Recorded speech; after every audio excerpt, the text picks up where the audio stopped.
लगातार सवाल जवाब का सत्र चल रहा है। अभी भी हमारे पास लोगों के पूछे गए सवाल है जिनका हम लोग क्रमबद्ध तरीके से जवाब देने जा रहे हैं। पहला सवाल है विनोद डोंगरे नागपुर से। सर, आप कह रहे हो कि भट्ट लोग विदेशी है, पर आप कह रहे हो कि उनको भगाना नहीं चाहते, पर उनको भगाए बगैर हम लोग राजनीतिक सत्ता कैसे हासिल कर सकते हैं? साउथ अफ्रीका में वहां अंग्रेजों की सत्ता थी, वहां से अंग्रेज भगाए नहीं गए हैं।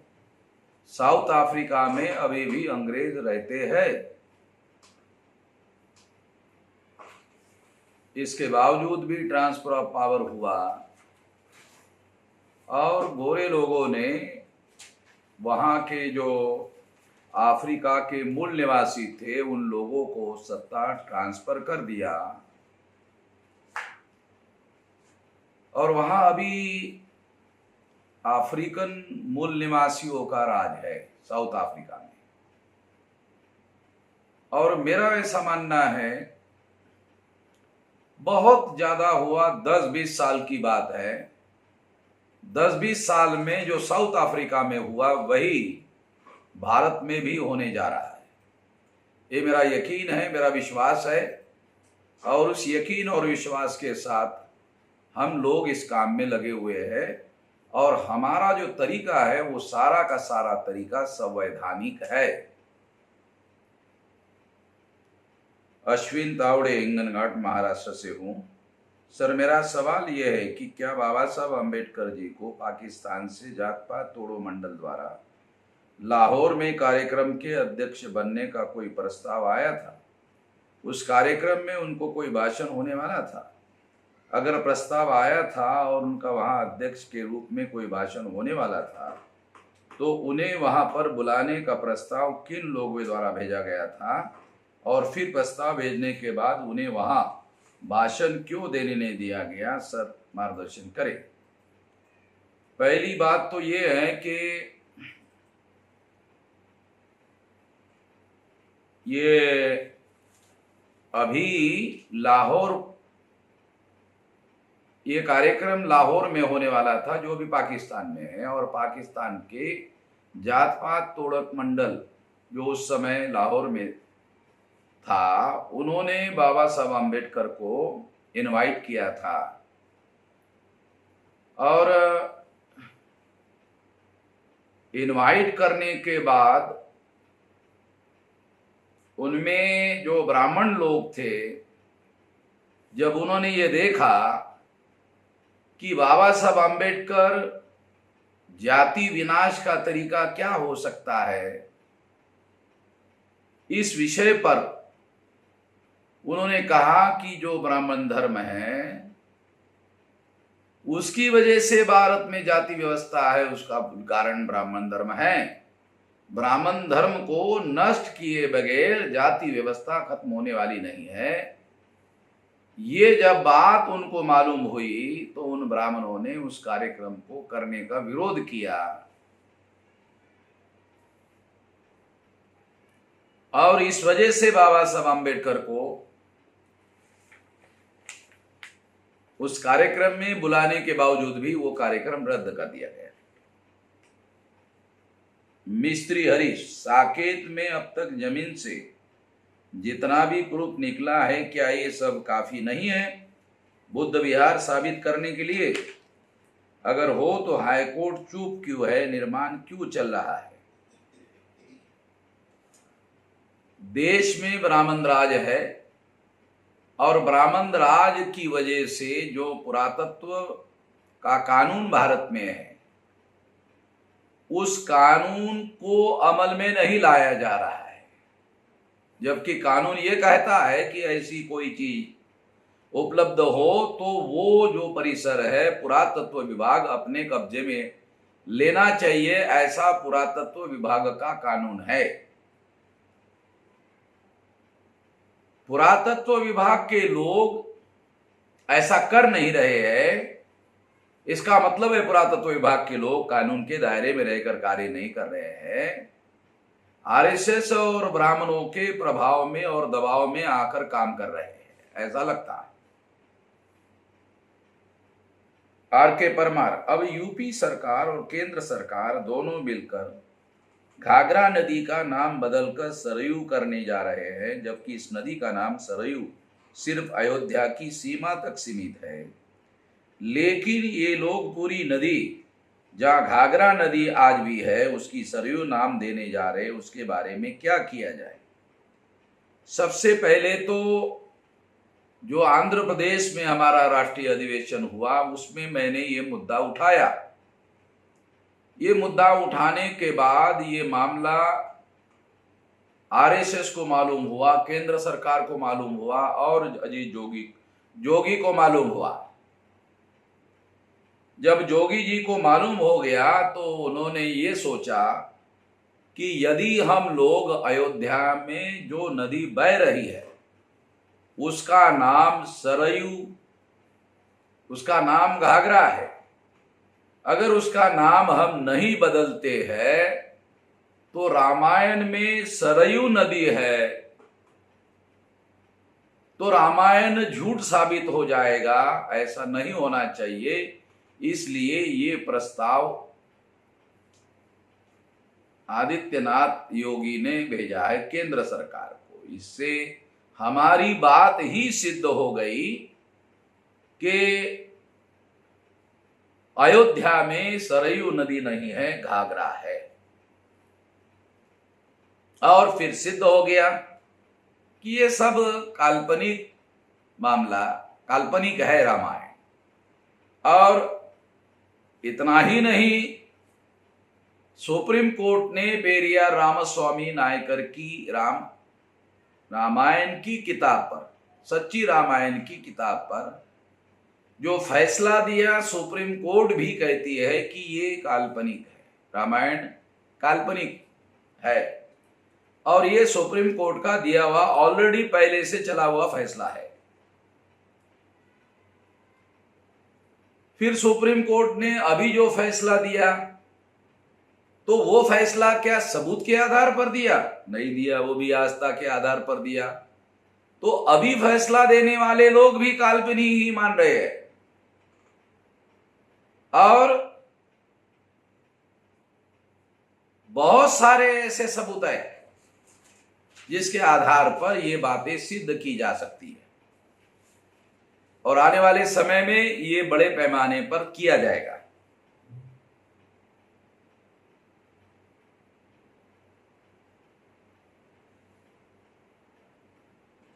अक्षय कुमार, ओबीसी के 27% नीट मेडिकल सीटों पर ब्राह्मणों ने कब्जा किया है। इस अन्याय के खिलाफ संगठन की क्या भूमिका है? सर जी कृपया मार्गदर्शन करें। अभी जो 14 पॉइंट हमने वो जलाए हैं सरकार के नीति के, इसमें ए पॉइंट डालकर भी इसको जलाया जाएगा और जल्दी ही जलाने का मैं ऐलान करूंगा। और इस तरह से 14 पॉइंट में इस पॉइंट को भी डाल दिया जाएगा। और 20 जून को जो हमने भारत बंद करने का ऐलान किया है, वो भारत बंद करने का मामला भी निश्चित रूप से उसमें भी ये मुद्दा डाला जाएगा।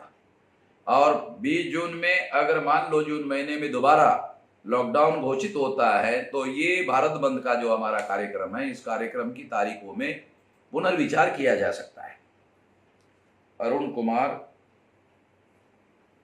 सिंह भैया, सर बौद्ध धर्म भी कोई धर्म है या बुद्ध धर्म नाम का कोई धर्म नहीं है? बाबा साहब आम्बेडकर के द्वारा जो किताब लिखा गया है उसमें वो उनको धर्म नहीं कहते हैं, बल्कि उसको उन्होंने धम्म नाम दिया है और ये बुद्धा के द्वारा इस शब्द को उठाया गया है। मयूर चिरडे, यवतमाळ जिला महाराष्ट्र। सर ओबीसी प्रवर्ग को जो नॉन क्रीमी लेयर लगाया गया उससे ओबीसी वर्ग का कैसे नुकसान है? क्रीमी लेयर लगाने की वजह से एक मौलिक बात है जो एससी और एसटी के लिए लागू नहीं है, पहली बात। दूसरी बात, जो लोग महाविद्यालय में पढ़ते हैं वो महाविद्यालय में पढ़ने वाले जो लोग हैं, तो जिनके माँ बाप के पास आर्थिक हालत ठीक होती है वो महाविद्यालय में पढ़ते हैं, और जिनके पास नहीं होती है वो पढ़ते नहीं हैं। और इस वजह से जो पढ़ते नहीं हैं फिर वो उनको इसका फायदा नहीं होता, और जो पढ़ते हैं उनको क्रीमी लगा के फायदा नहीं मिलता। इसलिए उन्होंने 27% आरक्षण दिया, मगर व्यवहार में उसको 0 कर दिया। दो नरेंद्र मोदी जन्म से ओबीसी है का कोई और प्रवर्ग के है, इस पर मार्गदर्शन करे, क्योंकि मेरे बहुत से साथी वो तेली समाज के हैं, ऐसा समझकर उनका समर्थन करते हैं। मंडल कमीशन की जो प्रथम लिस्ट तैयार की गई थी उसमें नरेंद्र मोदी के जाति का नाम लिखा हुआ नहीं है। नरेंद्र मोदी की जाति का नाम घिसड़ी है और वो इसमें शामिल नहीं थी। बाद के समय में इसको राज्य सरकार के द्वारा डाला गया है,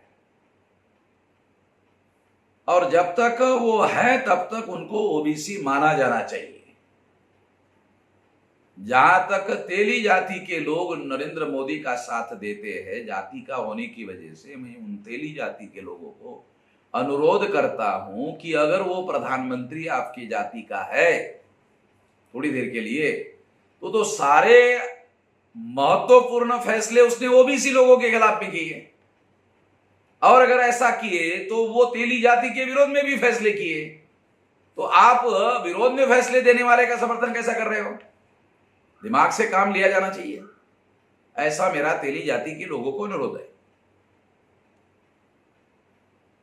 चंद्रकांत नागावकर, अयोध्या में समतलीकरण करते समय बौद्ध धर्म के अवशेष पाए जा रहे हैं, तो मंदिर के लिए जो जजों ने संविधान के विरोध में जाके फैसले दिए हैं उन जजों का क्या करना चाहिए? उन जजों का क्या करना चाहिए? ये अधिकार जनता के हाथ में नहीं है, ये अधिकार जनप्रतिनिधि के हाथ में है, संसद के हाथ में है। हमारे हाथ में इसके विरोध में आंदोलन करने का हथियार है, हम लोग करेंगे। अरुण कुमार सिंह वाई, ब्राह्मणों ने वर्ण व्यवस्था किस आधार पर बनाया? ब्राह्मणों ने जो वेद में लिखा हुआ है उसके आधार पर, जो दिखाई देता है उसके आधार पर ये जन्म आधारित व्यवस्था है, और जन्म के आधार पर वर्ण व्यवस्था का निर्माण किया। सम्राट बृहदत्त मौर्य की हत्या करने के बाद जो पूर्व में बुद्धिस्ट लोग थे उन लोगों का समर्थन हासिल करने के लिए दोबारा जब गीता लिखी गई तो उसमें गुण कर्म विभागशा चातुर्वर्ण वया सृष्टम, गुण कर्म विभागशा ऐसा लिखा गया है कि यह गुण और कर्म के आधार पर बनाया गया है, जबकि गुण और कर्म का जो सिद्धांत है ये बुद्ध के द्वारा बताया गया है। मनोज कुमार बामसेव, जिला फतेहपुर गोरिया से हूं। सर, महिलाओं के सिंदूर के बारे में कुछ जानकारी हो तो प्रदान करें, क्या यह बौद्ध दर्शन से संबंधित है? ब्राह्मणों ने सिंदूर का जो प्रचलन भारत में लाया, इसके पीछे कारण है कि सिंदूर को वो सौभाग्य का लक्षण मानते हैं। जब तक पति जीवित है तब तक महिला सिंदूर डालती रहती है। इसका मतलब यह है कि उसे वो सौभाग्य का प्रतीक मानती है, और सौभाग्य का प्रतीक मानने के लिए उसको रखा गया है। दूसरी बात, इसका मूल निवासियों के साथ कोई संबंध नहीं है। मूल निवासियों के संस्कृति में ऐसी कोई व्यवस्था है ऐसा दिखाई देता नहीं है। तीसरी बात, ब्राह्मण धर्म के अंदर यह प्रयास किया गया है कि जो भी संस्कार प्रचलित किए गए उस प्रचलित करने के पीछे महिलाओं को कमजोर करने का कारण बताया गया है, और इसलिए सिंदूर भी महिलाओं का कमजोर करने का ही कारण है कि जब तक पति जीवित है तब तक तू भाग्यवान है, और जब नहीं है तो तुम दुर्भाग्य से पीड़ित हो। इस तरह से पुरुष प्रधान व्यवस्था को ज्यादा महत्व दिया गया है जो ब्राह्मणों की व्यवस्था है।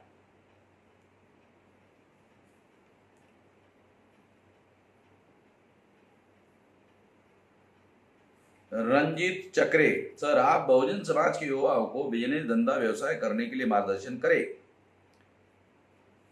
बामसेफ के द्वारा बिजनेस एंड इंडस्ट्री ऑर्गेनाइजेशन शुरू किया गया है, जिसको सारे देश भर में तैयार किया जा रहा है, उसके माध्यम से ये मार्गदर्शन चल रहा है। ट्राइमोल Nitnaware, Baba Saheb doctor B.R. Ambedkar, whether he died a natural death or an unnatural death, what about postmortem report?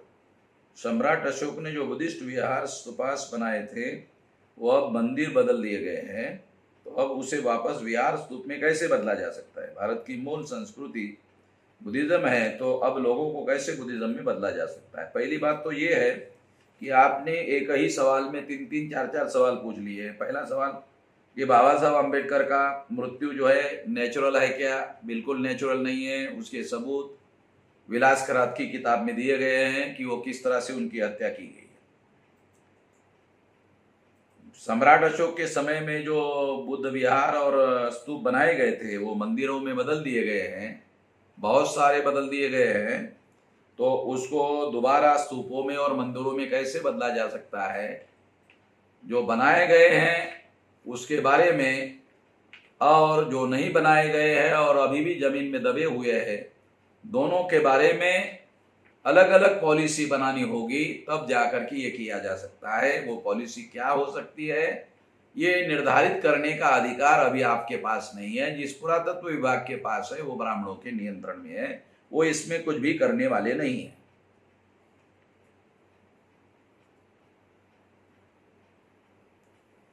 Surendra Kumar Prabhakar, sir at district level there should be educational trust for the upliftment of मूल निवासी। what is your directional will? निश्चित रूप से होना चाहिए, और इस दिशा में हम राष्ट्रीय स्तर पर बड़ा योजना इस पर हम लोग काम करेंगे। मनप्रीत राम टेके, सर मेरा सवाल यह है कि अभी जो अयोध्या में बुद्धा के अवशेष मिले हैं उस पर कुछ ब्राह्मण लोग कह रहे हैं कि ये बुद्धा के अवशेष नहीं है, ये विष्णु के अवशेष है। इस प्रतिक्रिया पर आप क्या कहना चाहते हैं? जो ब्राह्मण लोग ऐसा कह रहे हैं ये बुद्धा के अवशेष नहीं है, ये अवशेष नहीं है, वो विष्णु के अवशेष है, तो हमारा केवल इतना कहना है कि ये काम उन लोगों को नहीं कहना चाहिए, क्योंकि वो पुरातत्व के पंडित लोग नहीं हैं। तो ये कहने का काम पुरातत्व विभाग के लोगों को करना चाहिए। हमारा केवल इतना ही कहना है कि ये पुरातत्व विभाग को हैंडओवर किया जाए, और पुरातत्व विभाग के जो विद्वान लोग हैं वो इस पर निर्णय करे, और वो सारा 70 एकड़ का एरिया खोदने का निर्णय करे, तो सारा का सारा दूध का दूध और पानी का पानी हो जाएगा। अगर वहां पर विष्णु के, राम के या ब्राह्मणों के मंदिरों के अवशेष मिलते हैं तो निर्विवाद रूप से वो जैसा चाहे वैसा निर्माण कार्य कर सकते हैं, हमारा कोई ऑब्जेक्शन नहीं है। भीमा कोरेगांव हमले के दोषियों को फांसी कब होगी? एक बोटे और भिड़े को। इंक्वायरी कमीशन का रिपोर्ट अभी चल रहा है, और लॉकडाउन के बाद दोबारा इंक्वायरी का मामला शुरू होने वाला है, उसके बाद इस पर काम होगा, बताया जा सकता है। सत्यपाल अंबेडकर, आपसे पूछना चाहता हूं कि केंद्र में बीजेपी या फिर कांग्रेस ही आती रही है, हम बहुजन कैसे राजनीति में अपने कि हम केंद्र में आ सकते हैं? कृपया मार्गदर्शन करें। हम लोगों को राष्ट्रव्यापी संगठन, राष्ट्रव्यापी आंदोलन और आंदोलन को जन आंदोलन में रूपांतरित करना चाहिए। इसके बाद हम लोग केंद्र की सत्ता में हमारे लोग आ सकते हैं, जैसे कांग्रेस ने आजादी के लिए आंदोलन चलाया और फिर कांग्रेस की केंद्र में सत्ता आई।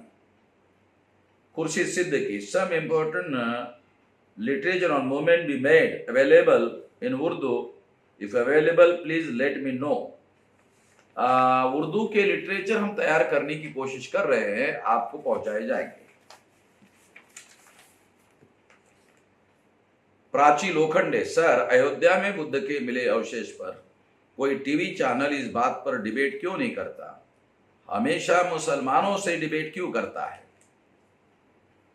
वो इस सत्य पर पर्दा उठाना नहीं चाहते हैं, क्योंकि सत्य पर पर्दा उठने के बाद उनके लिए बहुत भारी संकट खड़ा हो सकता है।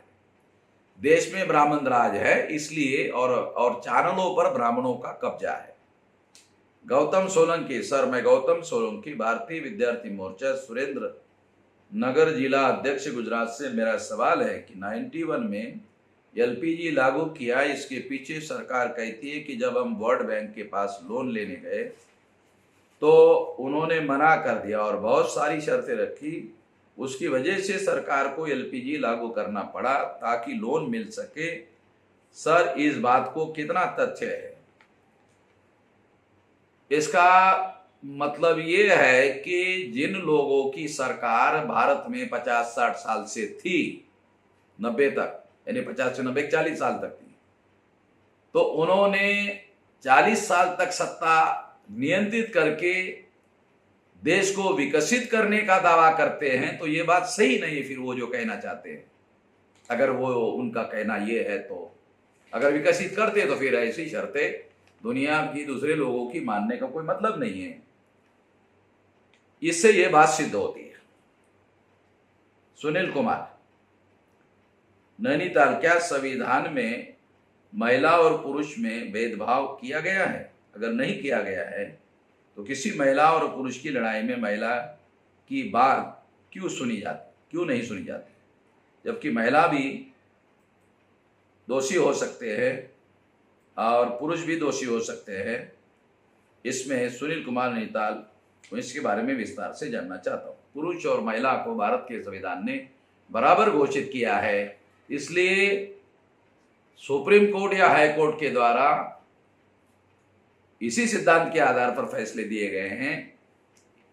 इसलिए जो आप कहना चाहते हैं वो बात सही नहीं।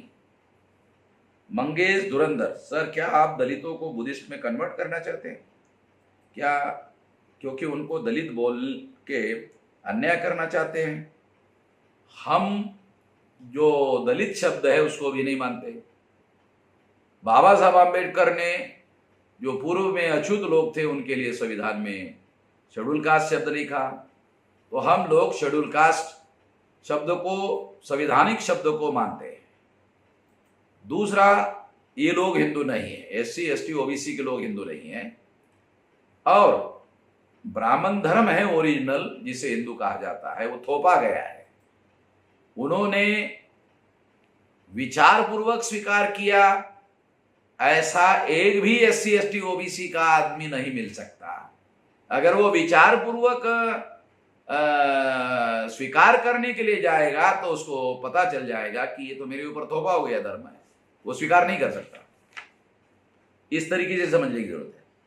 अशोक मौर्य, हमारे देश में ग से गणपति पढ़ाने की वजह से हमारे देश में पढ़ा लिखा व्यक्ति भी ब्राह्मणवाद में फंसे हुए। इसमें आपकी क्या राय है? अगर विचारधारा के आधार पर उनको बदला जा रहा है तो आप भी अपने महापुरुषों की विचारधारा के आधार पर उनको बदलने का कोशिश करिए। उन्होंने किया, आप भी करिए।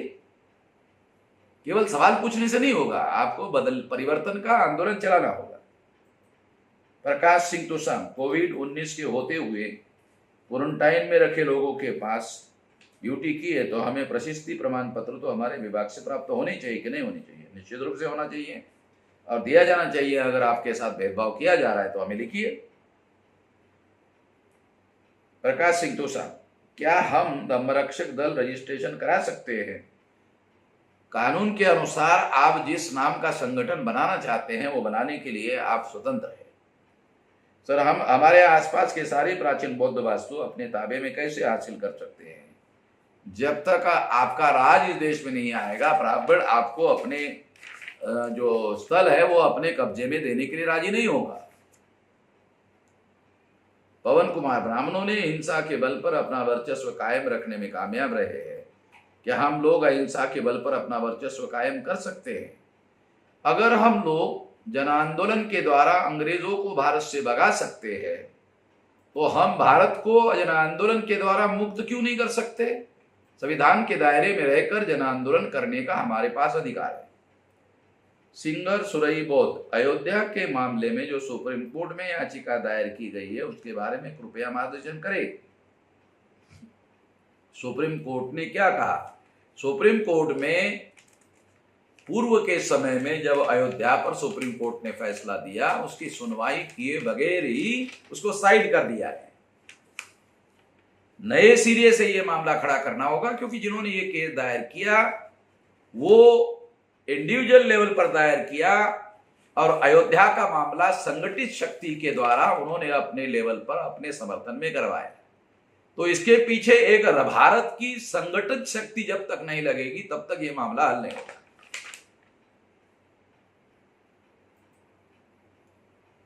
मंगल मुर्मू, बुद्ध की विचारधारा मानने के लिए या बुद्ध की दिखाई गई मार्गदर्शन पर चलने के लिए दीक्षा लेना आवश्यकता है क्या? कृपया मार्गदर्शन करें।